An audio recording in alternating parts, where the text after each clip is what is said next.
Bueno, y acá estamos en el segundo bloque, luego de haber escuchado Como un trueno. Un lindo tema se ha buscado el señor Ladislao, muy bien. Bueno, estábamos acá, como anunciábamos en el primer bloque, estamos acá con el padre Miguel Cachuto. ¿Cómo le va, padre, nuevamente? Muy buenas tardes, gracias por acompañarnos hoy. Bueno, Cachuto ya el apellido denota ahí que hay una italianidad. Ah, por supuesto, sí. ¿Cuál es su origen, padre? Bueno, de parte de padre, del Golfo de Nápoles, una isla muy hermosa que se llama Ischia. Y de parte de madre, de Sicilia, también otro lugar muy lindo que se llama Augusta, perdón, porque ahí veraneaba el emperador Augusto. Bueno, estos dos lugares, uno más lindo que otro, son mis raíces.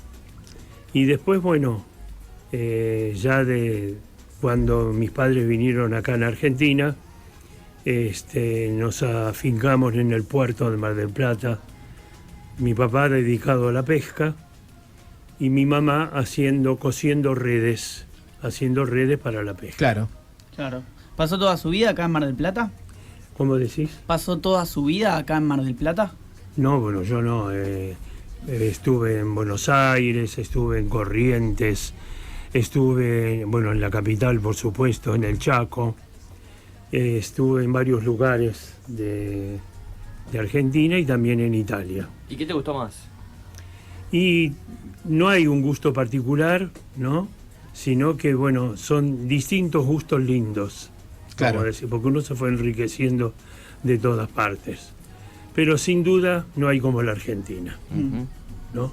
Porque, todos los demás lugares tendrán lindas cosas, todo, pero siempre la tierra de uno, donde se crió, donde creció, donde estudió, al fin es como para Jesús era Jerusalén, ¿no? Que cuando hablaba de Jerusalén que iba a ser destruida, Jesús lloró. O sea, él tenía un gran amor a su tierra. La tarea nuestra en sí es varia, ¿no? Primero, estar al servicio del inmigrante. Nosotros tuvimos dos corrientes grandes de migraciones, después de la Primera Guerra Mundial y después de la Segunda. Ese flujo de turistas en masa ya hoy no lo tenemos.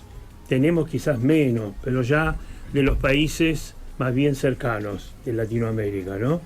Y también la pastoral del mismo país, de distintas provincias, en el caso nuestro, que vienen a Mar del Plata por trabajo en la pesca o en el tejido, venían hasta hace poco.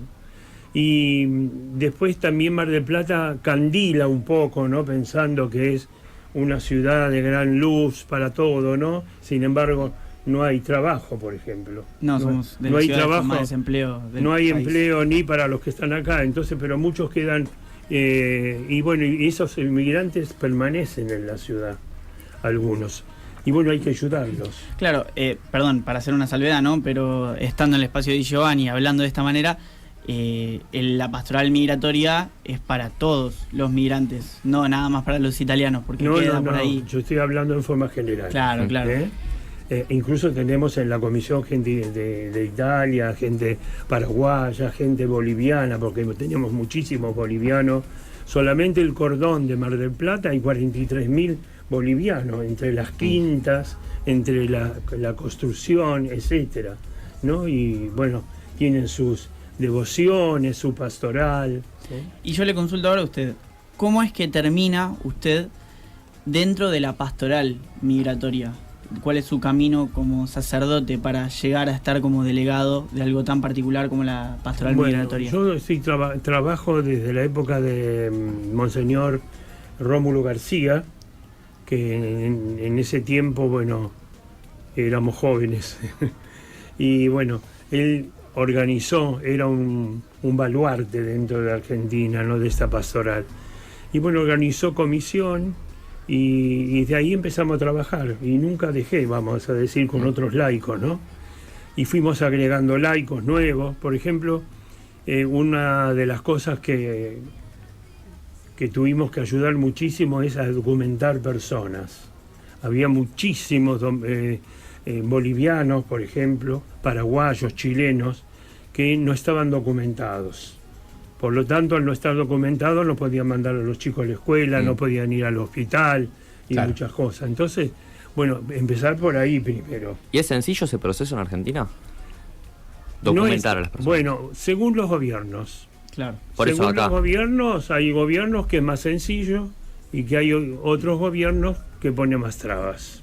¿Gobiernos te referís a distintos gobiernos nacionales o gobiernos de este país que No, a lo largo... gobiernos del país nacional. Sí, Que hay muchos que dan facilidades para las documentaciones y hay otros que lamentablemente ponen muchas trabas y entonces, por ejemplo, hubo un tiempo que nuestros hermanos bolivianos venían a trabajar a las tierras, a las quintas, no tenían documento.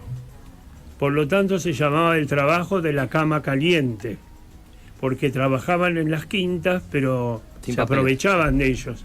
Entonces, mientras unos trabajaban, los otros dormían. Se levantaban de la cama Sí. y venían los otros que trabajaban a dormir y estos a trabajar. ¿Y Pero los explotaban. en qué época fue eso? Y estamos hablando de 15 años más o menos.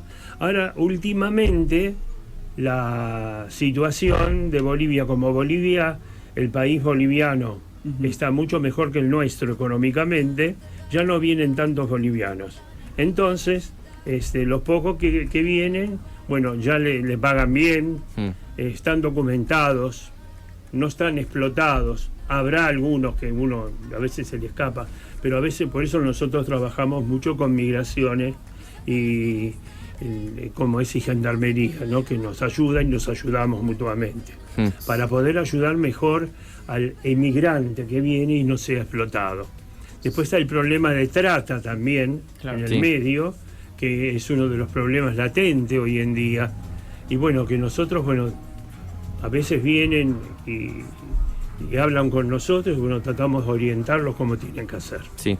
Claro, y siendo el mes del migrante, me imagino que habrán actividades preparadas para, para, no sé si celebrar, pero... Sí, celebramos, por ejemplo, el 15 de septiembre. Sí. Nosotros antes celebrábamos en conjunto porque había el Día del Inmigrante propiamente dicho. Bueno, ahora se tomó conciencia, es todo el mes del inmigrante. Claro. Entonces el 15 de septiembre en la catedral se realiza una misa con todas las colectividades de todas las naciones, ¿no? Se da el mensaje que el Papa nos manda y sobre todo es reunirnos, juntarnos.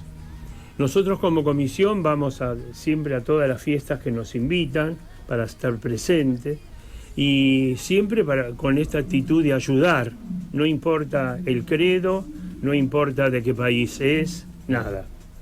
Un poco como Don Orione, ¿no? Don Orione decía, Dios es Padre de todos, así que no interesa el credo, no interesa la raza, lo que interesa es hacer el bien.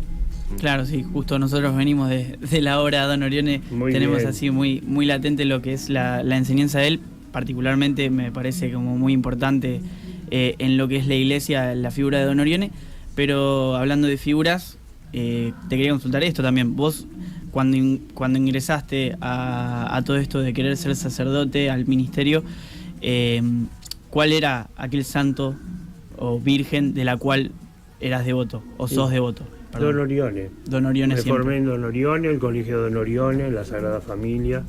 Y bueno, siempre Don Orione. Tuve mi tío, mis dos primos sacerdotes de Don Orione. Uno de ellos tuvo muchos años en el Pablo Tabelli, el padre Vicente Diorio, que fue uno de los fundadores, vamos a decir. Yo soy egresado del Tabelli. Muy bien, saliste bueno entonces. Y bueno. Y bueno, esta pastoral es amplia. Hay una hermana en Buenos Aires que se dedica a los gitanos, por ejemplo, y hace una gran labor con los gitanos. Y hay otros, porque hay una congregación religiosa que son los padres y las hermanas escalabrinianas y escalabrinianos, fundada por Monseñor Scalabrini, que se dedicó directamente a los inmigrantes, desde Italia, después a todo el mundo. Acá en Argentina, y especialmente en Mar del Plata, el que tuvo una visión para los inmigrantes fue Don Orione.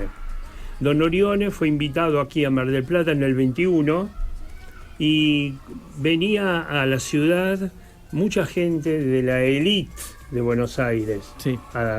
sabemos, a veranear. Entonces Don Orione fue invitado a dar una charla donde está el Torreón del Monje. Perdón que lo interrumpa, ¿no? Pero puede ser que ahí en el colegio donde ahora está el Estela Maris. Bueno, ahí celebró misa, Ah. pero más tarde, no fue en esa época. Entonces le pregunta a uno de los que estaban ahí, dice, dígame, los pobres, ¿dónde están acá? Porque veía todas figuras de respirar profundo, ¿no es cierto? Todas de la aristocracia, de la élite de Buenos Aires. Entonces dice, yo lo voy a llevar. Y lo llevó donde está la base naval ahora, que está el mástil, ahí arriba, cerca del Golf. Todo eso era cantera. Y estaban haciendo la escollera norte y sur. Y estaban trabajando mucha gente ahí. Entonces Don Orione dice, los pobres, y voglio vedere i poveri. Y entonces, ¿cuáles eran los pobres? El hombre le señala donde están aquellos techos de chapa que brillan por el sol, ahí están los pobres. Ahí quiero andar. Y cuando va a ese lugar se encuentra, oh sorpresa, con los paisanos de él. Eran todos italianos que estaban trabajando en el puerto, muchos en la pesca, otros haciendo la escollera norte y sur. Y bueno, se le acercaron cuando vieron a este sacerdote que hablaba italiano, otros medios reacios, miraban de lejos, y entonces muchos le pedían la bendición. Y le decían, padre, dice, tengo la familia lejos, que era en Italia. El otro dice, acá laboramos de la noche a la mañana todos los días. Dice, y entonces dice, con el gobierno vi ayuda. No, nosotros laboramos, nosotros para el gobierno no existimos. Ni para Italia ni para acá. Claro, gente de nadie. Claro, porque en Italia no estaban y acá en Argentina no votaban. Entonces, y no tenemos ningún sacerdote, ningún prete que nos haga la mesa, que nos haga la misa. Entonces Don Orione esa noche piensa y escribe a Italia, a un sacerdote, dice, hoy me encontré con mis paisanos, viven sin familia, sin patria y sin hogar, sin familia, sin patria y sin hogar. Hay que hacer algo. Entonces al otro día va a ver a las damas que lo invitaron, que eran las damas vicentinas, y ve a una gran dama ilustre que era la presidenta del grupo, que era la señora Elisa Alvear de Bosch. La Elisa Alvear de Bosch, que era un baluarte en ayuda caritativa. Don Orione le pide si le puede hacer una escuela y una iglesia. Enseguida aceptó, inmediatamente, como si lo estuviera esperando Don Orione para que le diga sí. Y así empezó, en el año 21. Y en 1924 se inauguró la iglesia y el colegio, que estamos celebrando 100 años. Disculpa, Sí. nos estamos quedando sin tiempo, pero nos queremos ir con dos mensajes, que le deje dos mensajes. Primero, uno para la juventud, y después quiero que nos diga qué le diría si lo tuviese enfrente al Papa. Bien. Bueno, a la juventud le diría, no olviden las raíces de sus padres, no olviden. Y si sus padres hablan italiano o hablan la lengua de su pueblo, apréndanla, porque ahí está la historia de la familia, está la cultura, incluso hasta la parte de la fe. Sí. Y al Papa, que también es hijo de inmigrantes del Piamonte, le diría que gracias por todo lo que está haciendo por los inmigrantes, empezando por aquellos que cruzan del África para el continente de Europa, y cuántos que se pierden en el camino, más cuántos que también se salvan y se van inculturando o buscando un lugarcito en Europa, ¿no? El Papa quiere mucho a los inmigrantes, fue parte de la comisión de migrantes aquí en Argentina, que cuando éramos parte, yo también participaba con él, y le diría muchas gracias por todo lo que está haciendo por los inmigrantes, ¿no? Porque las lágrimas de un inmigrante solamente la entiende otro inmigrante. Así es. Bueno, muchísimas gracias, padre, por haber estado hoy aquí con nosotros. Espacio Yo.